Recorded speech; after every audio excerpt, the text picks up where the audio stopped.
Little double fluke bass. Come on in here, baby. All right. There's the way to start the day right here at beautiful Roosevelt Lake. Early in the spring.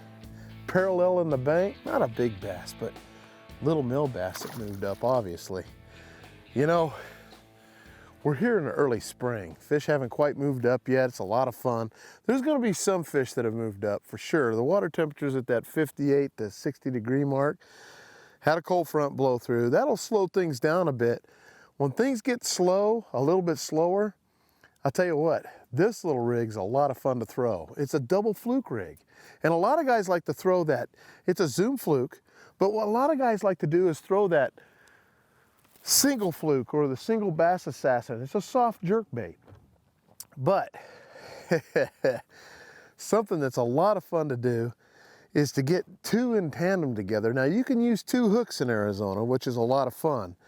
And so I make it look like it's a couple of dying shad or a couple of fish swimming in the area they don't like. They're trying to get up in a territorial area where they can make beds and things like that. They don't like other fish and things like that swimming, shad, anything swimming through the area.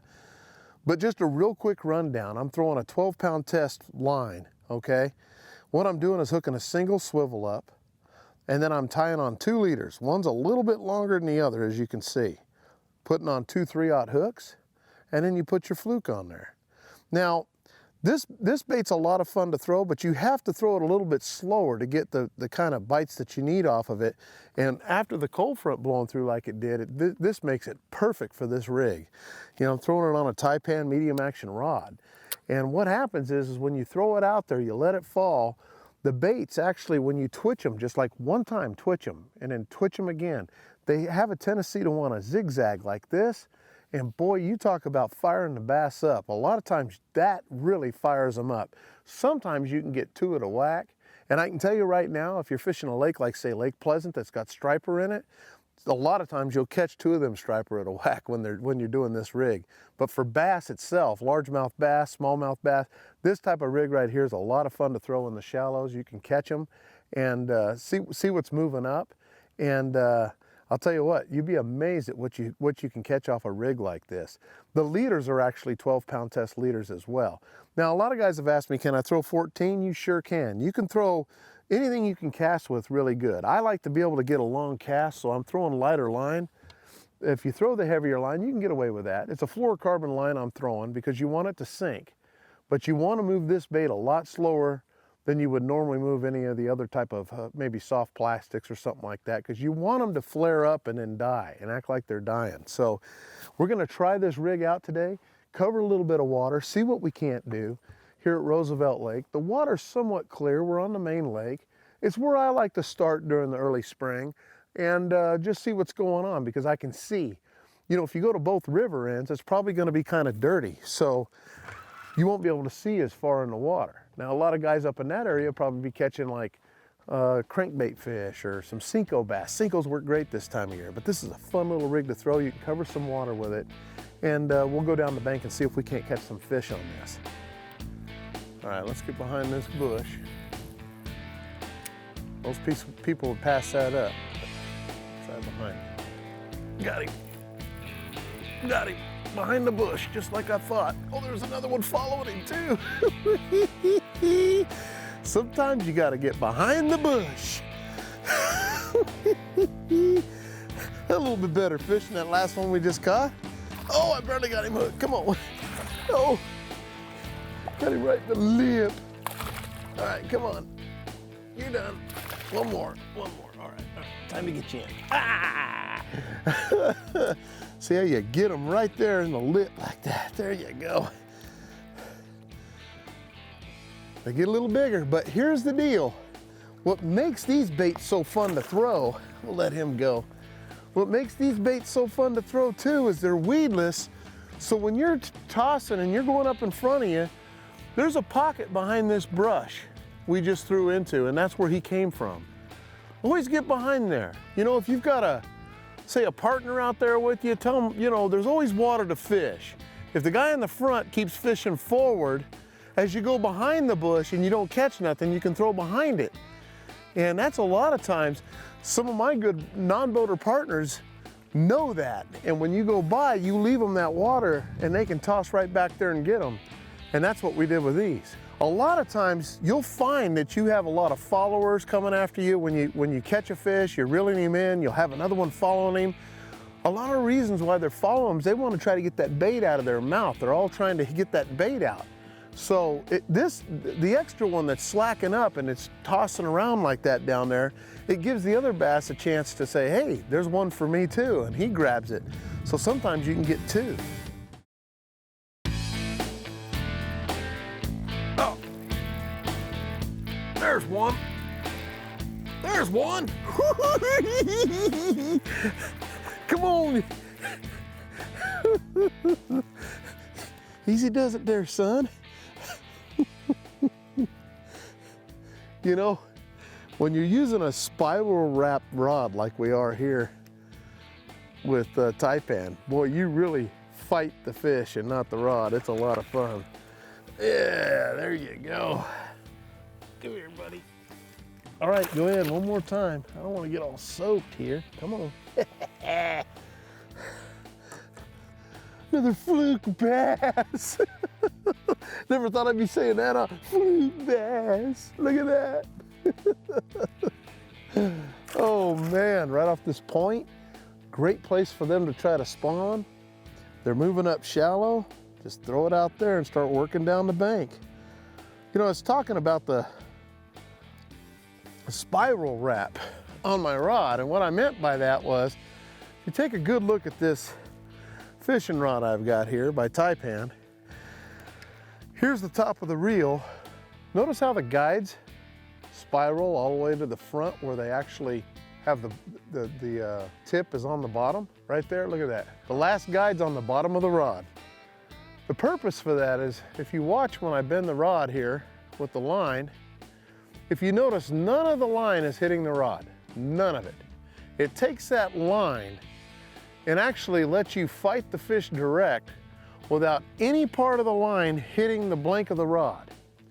Not to mention that it also keeps my rod, when I do get a fish on, from twisting from one side to the other when I'm fighting the fish, because the line's on top of the rod. Your rod, a normal rod will just flex from one side to the other. When it does that, it puts stress on the blank. This doesn't put any stress on the blank. They actually use this kind of setup for ocean fishing for those big fish, and we've brought it to bass fishing. And I'll tell you what, Taipan makes a heck of a rod to be able to do that, and it makes a difference in fighting the fish, folks. It really does. And whole lot different ball game now. We're getting a lot more sophisticated here with our lures, our techniques, and now our fishing equipment, that it makes it a lot easier. I'm not fighting the rod and the fish, I'm fighting the fish, and I get to feel the whole thing, and it's a lot of fun. That fish came right on the point. You know, if the fish is there and they're aggressive, they're gonna come up and just smash it. And like I said, you're just gonna feel like it's really spongy or soft.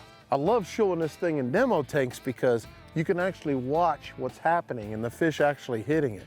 It's a lot of fun. To bring it to a lake and catch fish on it for folks is really awesome. And like I said, it's something that, remember that when you go out fishing and you're fishing these high pressured lakes and people, you're going down the bank behind somebody, if you're throwing something different, odds are the fish will find it something different and they'll hit it, or they'll be intrigued with it.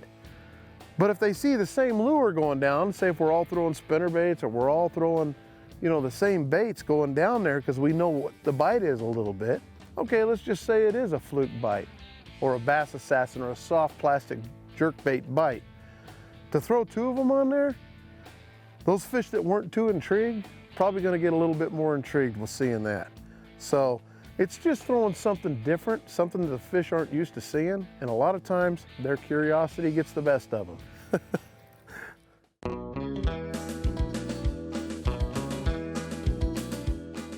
Something else to think about too, when you pull these things out of the package, you see how nice and straight that bait is? Very important to get a straight bait. Sometimes when they've been bundled up in that package, they look like that. See how that's a curved tail? Some guys boil them or whatever to where they'll straighten the tail out a little bit, but I won't use that because I don't like it crimped like that, because when it's crimped like that, a lot of times you'll get a twist in your line. As you pull, it'll just roll. And when it does that, it twists your line up pretty good. So be careful about getting baits like that, and make sure you get the ones that have the straight tail on them. That'll make a big difference in your fishing too, and give you a lot less hassle. That's for sure. So we'll throw that one down, we'll put the straight tail one on.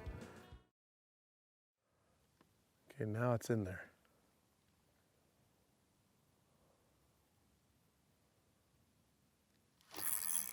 Got him!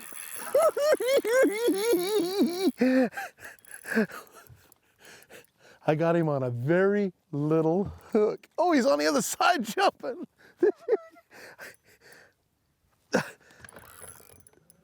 You want to have some fun, folks? Look at this. I'm going to tell you why that drag's going right now. I got him on a very small hook doing this Neko rig. We take our time with him.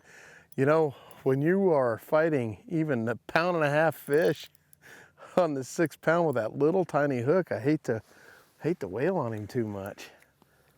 All right, you're done. You're done. Come on, get up here. Yeah! Look at that little bitty hook. A little one hook, number one hook, with the small skinny worm that I was throwing. The bigger fish than I thought it was. It's almost 2 pounds, but wow, maybe 2 pounds right there. See you, buddy. You know, we were going down with the fluke setup, but at this time of year, it is so hard for me to hit a calm, slick area when the water goes slick like this and not at least look. And we were going by and that fish came up and looked at my double fluke system. And I watched him go right back down, and he had a little bed down there, and I said, you know what? Throw that Neko rig out there. I know a lot of people are probably wondering, what's that Neko rig? Well, I got a little 6 pound leader line I'm throwing on this. Now what I've done is I've taken a 6-inch Arizona Custom Bait Scooter Special worm. It's got a little green in it, which is perfect for this time of year. And obviously he's tore it up. I can get right back up in here on the back side of that egg sac. And what I'm doing is I'm hooking that worm up to where it's weedless. And I don't even bring the hook point out, okay?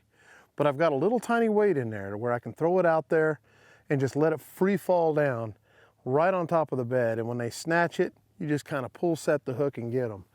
And it's a lot of fun. This technique's a lot of fun to do, but you put it in on when it falls to the bottom, and you just give it a little rod shake tip, just a little shake, just like that. And the tail of the worm is just all over the place like a live night crawler down there. And that's how it works. But it's a lot of fun to throw, and you'll catch fish on it.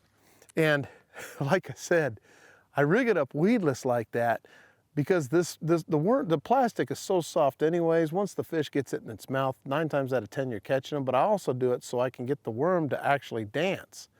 And when it's dancing up like that, the fish will just inhale the whole thing. So it's a lot of fun to throw. Fish will bite it. And like I said, it's hard. I'm going down the bank. Now that it's calmed down a little bit, I'm gonna go look a little bit, you know. This is the time of year to do that and have a lot of fun doing it. So we'll run around and just see what the lake has to offer us. See if we can catch us another fish.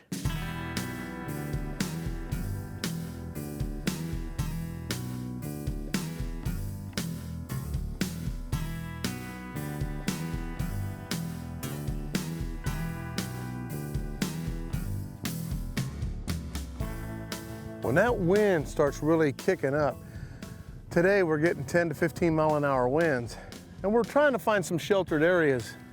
You can find a few areas that's got some slick in it where you can go back there and look, or you can throw your baits, but when it gets to pounding really hard, there's 2 baits that I recommend. That's the spinner bait and the crank bait. I can still throw that double fluke rig, but if you're throwing that thing in the wind and it's weightless, it's hard to keep from backlashing your reel and things like that. So a lot of times what I'll do, knowing those fish are still shallow, I'll pick up a spinnerbait. You know, you can't hardly bait a spinnerbait year round. Look at there, there's a little glass back there. And I try to take advantage of all the glass I can find in the lake. Like back there, I don't know what the water clarity is, but there's a little glass back there. If I want to go back there and see if there's any fish back there, I'll work my way back there. Put the trolling motor on high and just kind of peek my nose back there. Because this time of year, this is when all them fish start moving up shallow. And they'll be in these shallow brush lines and things like this moving up, but they'll also be back there making beds. Now he's on it.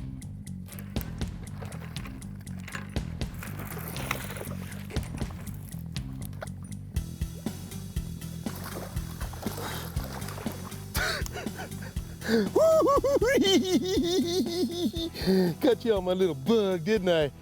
My little creature bait. That one was a tough one, folks. I had to pull out the big guns for that one. Up in that tree. I saw him in there swimming around. Beautiful little fish. Get him back in there. You know, we'd gone by and I was throwing my double fluke rig and he came out of that bush right there, and I'm like, that's the one thing cool about even that rig. If they don't come out and bite it right away, in the clear water, if you can see them, grab your Texas rig, you're flipping stuff, get in there where he's at. Now it took me a few times. I threw a few baits in there on him just to see. I'm glad I was able to muscle him out with a heavy action rod, Texas rigged, you know, little creature bait there. But I'll tell you what, 17-pound test line, and that is mauled just from that fish. But flipping it up in there, shake it a little bit, I know he's on it because he kept being interested in it. Anytime you see a fish that seems interested in your bait, but he's not biting, and what I mean by interested is they come around, they look at it, they go around the other side, they look at it. I see a lot of people go, oh, they're not gonna bite, and they leave. A lot of times it's boat positioning, a lot of times it's how you make the worm act, a lot of times it's the vicinity of where the fish doesn't want it. So in that bush, I had to keep tossing in certain areas there because he kept swimming in and out, but there was one spot he kept going to that he seemed to be more protective of. And wouldn't you know it, it's always a spot that's hard to get into. But we finally caught that fish out of there. So it's a great deal, man. I'll tell you, catching fish like that is a blast out of the bushes like that.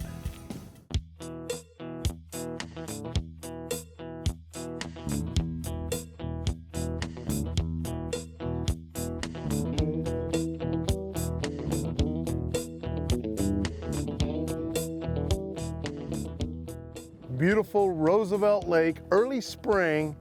You need to get out here, try this lake out. I'll tell you what, it's a lot of fun. One of my favorite lakes on the chains, that's for sure. And it seems like the fishing's pretty good, and it's only gonna get better.